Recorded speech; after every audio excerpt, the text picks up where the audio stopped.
Welcome to Leading the Next Generation with Tim Elmore. I am your co-host, Andrew McPeak, and our mission here at Growing Leaders is to empower the emerging generations with skills to lead in real life. Today we're talking about a really important and frankly kind of hard, or at least very tough subject of trauma. In fact, we're calling this How to Lead Kids Who've Experienced Adult-Sized Trauma. And that's happening a lot today. It is, the vast majority. We'll get to that data in just a minute. But Andrew, I was just thinking, in fact, you and I were talking in the past. We had our own bit of trauma, but it was much smaller. Yeah. In fact, dare I say, way smaller than what kids experience today in an average school. Talk about what you were sharing with me, the middle school experience. Yeah, well, I mean, every kid when they're in sixth grade, it goes through experiences that they think are traumatic, but they end up just being sixth grade stuff, right? Yeah. So I think back on my own time in middle school, and for some reason, inexplicably, I had like a year or two where I was cool. And it just lasted for a short period of time, and then it left.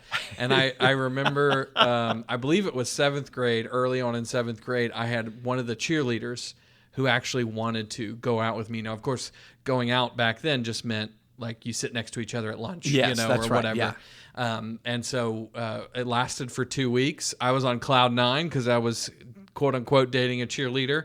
And then one day, inexplicably, I think I became uncool. I'm not sure what I did, but she dropped me like it's hot. You know, you've heard that term before, and I was done. So that was a seventh grade version of a traumatic experience for me. But I think you had something. Oh my gosh, to you as mine well, are right? mine are worse, as in they're not as bad. I think my biggest worry in middle school was, where's my baseball mitt and how do I find a girlfriend? Yeah. So Tracy Platt was the girl I really liked. She was really pretty.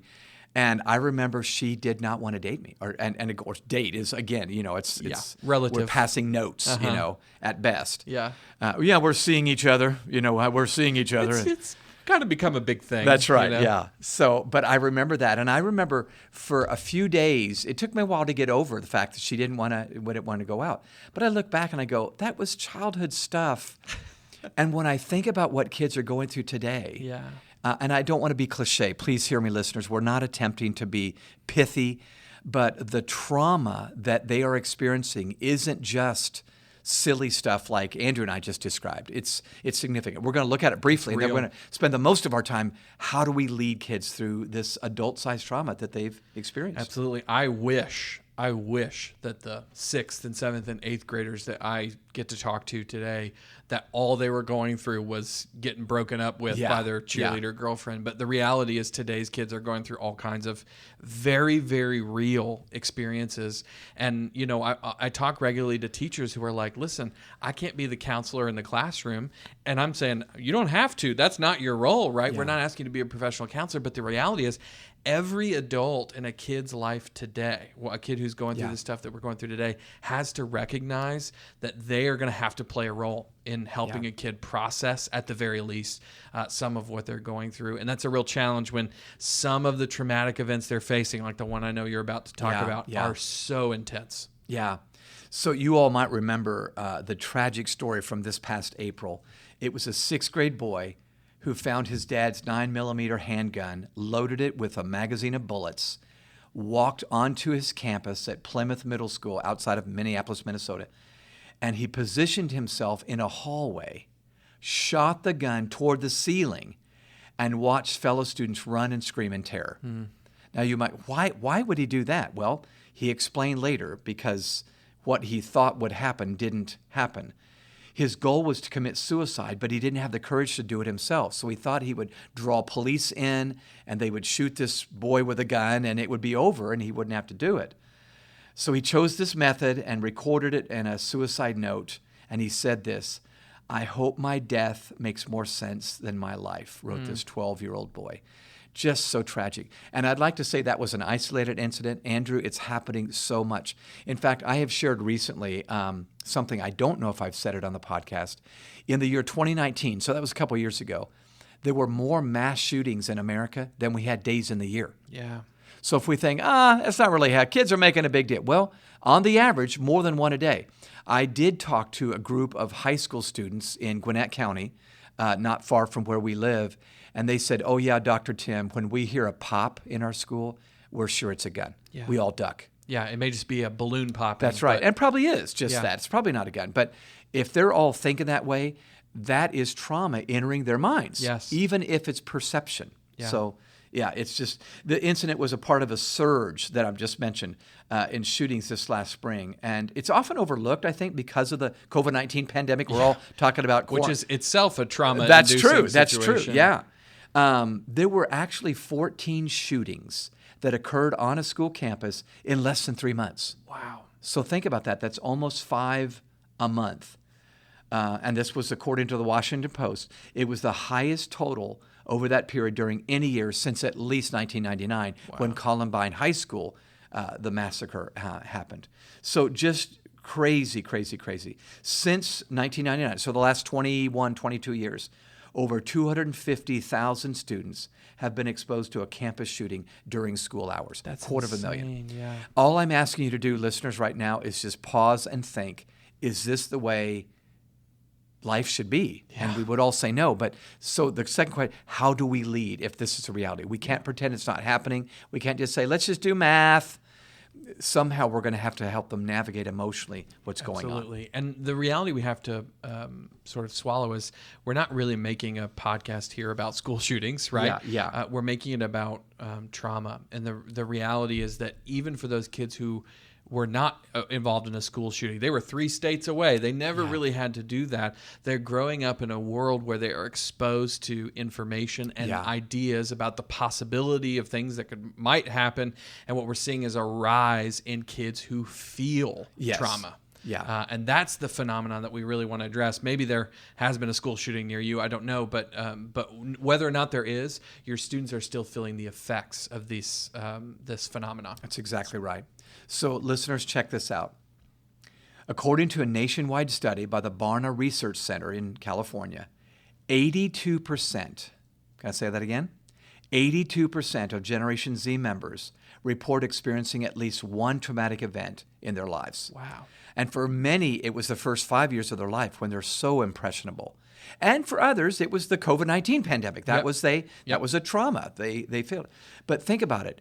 If this statistic is true, then more than 8 out of 10 students you're in front of on any given day would say, I've had trauma in my life, and it's affecting perhaps the way I do life. Absolutely. So whether it's a school shooting or a COVID pandemic or something else in between, maybe something that happened at home or with a family member, it is highly likely that you're working with kids today who are still sort of working through the after effects of this. And again, as we said, we're not asking you to put on the hat of a therapist inside of the classroom, but merely to recognize that this is a reality we have to engage with. Yeah. So I don't know about you all, but when I hear the word trauma, I automatically think of the term that has become quite popular today, PTSD, post-traumatic stress disorder. Millions experience PTSD to a degree. There's different degrees of PTSD. Obviously, if you've been in Afghanistan or Iraq and you come back, it's high levels. And if you were in maybe a minor car accident, it might be a lower level, but it's still there. Yeah. Okay. Now, I want to talk about this for a minute. They're triggered. These PTSD victims are triggered by similar incidents, and they've caused trauma for a period of time afterwards. Some would say for the rest of my life. An infection like COVID-19 triggers the fear of death, perhaps. A loved one leaving the house, fostering a sense of loneliness in a child. Divorce happens. An unemployed parent maybe causes anxiety about adequate provision. Dad's out of a job or mom's out of a job. The footsteps of a stranger behind them in a dark night can produce paranoia for some. All of this seems, perhaps to some of you, quite ridiculous, but it's very real, and perception is indeed reality.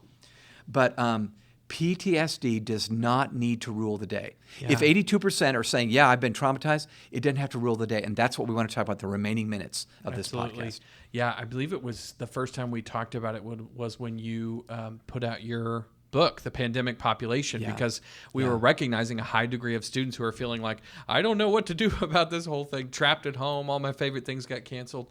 And as those trauma-inducing events were rising, what we recognized, and you first read the research, you realized that PTSD is not only not the only option, it's actually not the most common option. Yeah, that's that when right. we experience traumatic events, there's an opportunity that is located in that as well. So you want to talk about that? Yeah. So you've likely heard of the antidote to PTSD. Psychologists call it PTG.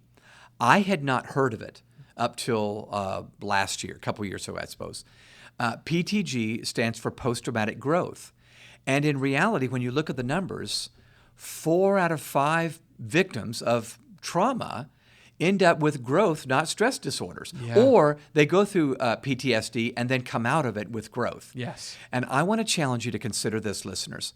What if you made one of your missions this year to not only lead or teach your typical day job, but to lead these end users, these students that you lead and teach, out of this stress disorder into I grew from all this tough time. I love that. I love that. Yeah. So when we think about PTG, we're not asking you again to put on the hat of a therapist. Yeah. True post-traumatic growth, especially for a student who's experienced extreme trauma, would need to be a licensed counselor who understood how to walk them through it.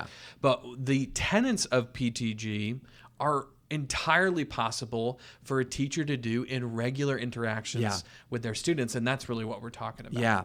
So we're about to give you some major steps, but they all fall under this umbrella. I think as a teacher or a leader of students, what we've got to do is allow them to process it. So part of the getting through the trauma is listening on our part, letting them process it through empathy, meaning we need to listen and then empathize. But then as you process with them, you begin to see perhaps the silver lining to the dark cloud, the potential positive outcome that came from this awful mess, And by the way, psychologists say it usually just takes a little time. We as humans, some of us can be more negative than others, but usually you get through it and the emotion dies down. And after the emotion dies down, you go, actually, this happened. Oh, that was wonderful, Yeah. And I've said before on this podcast, my mother was such a great guide for me to get to PTG whenever I had tough battles. But psychologists say those who experience PTG enjoy better perspective afterwards. They enjoy tangible gratitude. They enjoy proper priorities. You get your priorities straight, and then you enjoy healthier relationships. You tend to prioritize people afterwards. It makes sense. So that's what we're nudging listeners for as you think about leading students. I love that. Well, you've got a few steps that we can take. And again, we're not asking you to put a therapist hat on, but there are a couple things that you can do, even in your regular interactions with students. It can kind of encourage them and push them towards this. So if you're talking to a student who it seems like they seem to be overly focused on an event that happened in their past, maybe a recent past, like that was really hard for me to be trapped at home. You might hear a statement like that. You can help them begin to process that through a couple of steps that Tim wants to suggest here. And I think they can be really simple ways to begin this process. Yeah, I think so. So all of this is a collection of research that we've read. Okay, so we've collated people that are very insightful on this. And I'm about to give you 4 steps that I would say, if you practice them in this order, it's optimal. Okay? All 4 are great. 3 out of 4 are great. But if you were to put them in, let's say you and I went to Starbucks and you just had 5 minutes, I'd say, this is what I'd tell you. And if you can do it in this order, it'd be great. All right? So step number 1. Encourage these students that perhaps have been traumatized to begin running, biking, or exercising. Every one of us know that movement helps us get through difficult emotions, right? In fact, the happy chemicals come out, the endorphins, the serotonin, and others. So just get them moving. In fact, I think when we've been traumatized, get moving, all of a sudden now good chemicals, not just bad chemicals, are flowing through our brains. It's not just the fight or flight stuff that's going through. And when we run, we allow stuck feelings to get unstuck. Yeah. Somehow good things happen. And because we're a very sedentary culture right now, by and large, unless we're purposeful about the fitness center, we may not be doing this. And this might be the very thing that triggers PTG. All right? So step 1, encourage them to begin running, biking, or exercising in some way. Step 2, meet with them and listen as they process their traumatic experiences. Yeah. I've already alluded to this, but let me kind of camp out on this for a minute. Once you feel like they're ready, counselors tend to agree that meeting with someone to listen and empathize is just therapeutic for students. We even say that, oh, that was therapeutic for me, to do that. Set aside time to enjoy coffee or just listen to their difficult stories. You don't need to have an answer. In fact, I would advise don't have an answer. Yeah. Especially right away. Totally agree. Because it so invalidates what they're feeling at the moment. Avoid replying with some pithy solution about their traumas, which make them go, so it's a really small thing is what you're saying? Yeah. Just listen, empathize, and guide them to see what good can come from it. I remind myself, listen, empathize, guide spells the word leg because I love acronyms. That's my leg to stand on. That's the only thing I got. Yeah. I'm not a counselor. Yeah. But boy, I can do that with anybody, including my own kids. So research shows that 4 out of 5 times it leads to post-traumatic growth. Isn't that great? 4 out of 5 times PTG the vast comes. majority. Yeah. I love that. So the third step I would recommend is choose, so this is a choice, to embrace an accurate memory and a positive narrative. So those are 2 different tasks. An accurate memory, so we do remember the bad thing that happened. We're not in denial. We're not saying la, la, la, la. We're not doing that. Mm-hmm. We're saying, wow, that was a tough year for sure. But a positive narrative can come from it without feeling fake. Yeah. So the bad thing did happen, but look at the good thing that's happened. I think we forget how often people choose the narrative they carry with them, Andrew, about the past. We all know people who've experienced tough times, and some come out of it with a positive attitude and others don't. Yeah. I've said before in this podcast, my older sister and I love her to pieces, but we have very different narratives about our dad. Yeah. Hers is very negative. It was not good at all, and I thought, man, Dad did a good job. Yeah. And it's not because I'm great and she's not. It's just we just chose different stories to tell ourselves about that. So I would recommend, if you have the time, to get a whiteboard, a chalkboard, or a smartboard and make a pro and con list of what happened. Mm. Now, here's the value of that. Writing down the cons that came from that trauma lets them know, oh, she sees those are real. This was hard. This has been real. Yeah. But writing down the pros might remind them or tell them for the first time, oh, there are indeed silver linings to the dark cloud. We can turn the disadvantage into an advantage. I love that. Sometimes I've encouraged some teachers to ask the question, what did you learn about yourself in the last year? Yes. And that is really helping them recognize we're not pretending that bad things didn't happen, but we're recognizing that we all learned some things. We're more resilient than we thought we were, or whatever that narrative is. And that's going to help start to, shift some things. Yeah. When we do this, by the way, listeners, we equip them to choose hope. Mm. So the fourth and final step I've got for you, they're all pretty doable and pretty simple, but help them look forward and look outward. So forward and outward. In fact, I would even say forward, outward, and upward. Mm. So one of our habitudes that I love, it's in the course Habitudes for Life-Giving Leaders, is called Fountains and Drains. Yeah. So fountains and drains both have to do with water flow. The big difference is drains are about inward and downward, inward and downward. Fountains are about upward and outward. What's your attitude doing? Yeah. Are you a drain? Do people describe you? Oh, he's draining. Yeah. We even use that term. Isn't it interesting? Or are you a fountain? And I just think that's what we got to shoot for. So looking outward expands their minds from being preoccupied with themselves, and looking forward expands their minds from being preoccupied with the past. Yeah. And that can happen. We also talk a lot around these parts about windshields and rearview mirrors. Mm-hmm. So often we're preoccupied with the past, and it's almost like we're driving down the road gazing at the rearview mirror. We're sure to have an accident. Yeah, you will. We've got to gaze out front of what's ahead. So upward and then forward helps them look out to the world beyond themselves, and then forward to the future. I love that. So again, let me reiterate. I'm not a licensed counselor. I probably would have never. You would have never thought I was. Yeah. But my postgraduate degrees are in leadership development, and I'm telling you, I recently walked through the steps above with a college student named Rachel.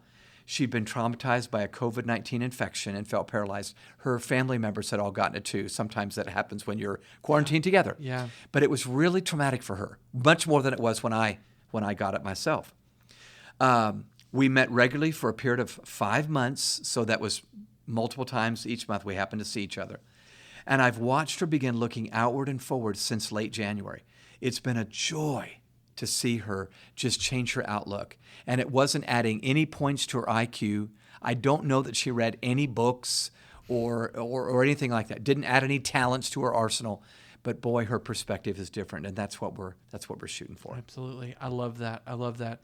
This year in the classroom, we have to recognize that we are many of us are dealing with students who have faced adult-sized situations, adult-sized difficulties. Yeah. And we talked about school shootings at the beginning, but it doesn't have to be that, right? There are all kinds of trauma-inducing events that are going on and feel like they're regularly happening out there in the world. It's about us recognizing the narratives that students are talking about or have developed from the experiences that they've gone through, and sort of walking through with them, right? It's not a pressure situation, but just walking with them and helping them see that a little bit differently. Yeah, no doubt about it. Well, to close out our time together, there's a story that you came across recently. In fact, I believe you're putting it in an ebook that's coming out about a young man named Jackson Morgan and the transformation that took place when he started doing some of these things and began seeing himself differently. Yeah, so Jackson Morgan is a high school student. He lives up in Massachusetts, Plum Island, Massachusetts. And he basically said, here's his own testimonial. He said, and I quote, "The guy I was a year ago, I was a very different guy. I mean, I was a hothead. I had anger issues and stuff." Morgan concluded, "I would damn near black out when I got mad and start a fight, and I would remember only pieces of it." So that was it was a surge of emotions, clearly traumatized. But he said, I'm managing my emotions now. And he said, my mom was a very key part of this recovery. Wow. And she basically listened, empathized, and guided. She let him process all that was going on. She didn't have a quick answer for him. And he's a different man now. He has experienced PTG. And all I'm saying to you listeners is, as we venture into the finale of the fall semester into a new semester, this is our chance to be caring leaders, not just educators. And we really lead them through this process where they become better for it because they went through it well. That is so true, Tim. Thank you so much. Well, I'm sure many of you are going to lead in this way, but it may be that some of you are looking for a more structured way to have conversations about topics just like this. And if you're looking for a way to do that, we have a really fantastic tool that we believe in here at Growing Leaders. It's called Habitudes. Habitudes are simply images that form leadership habits and attitudes. So we use pictures, stories, and metaphors to start conversations with students about really important topics.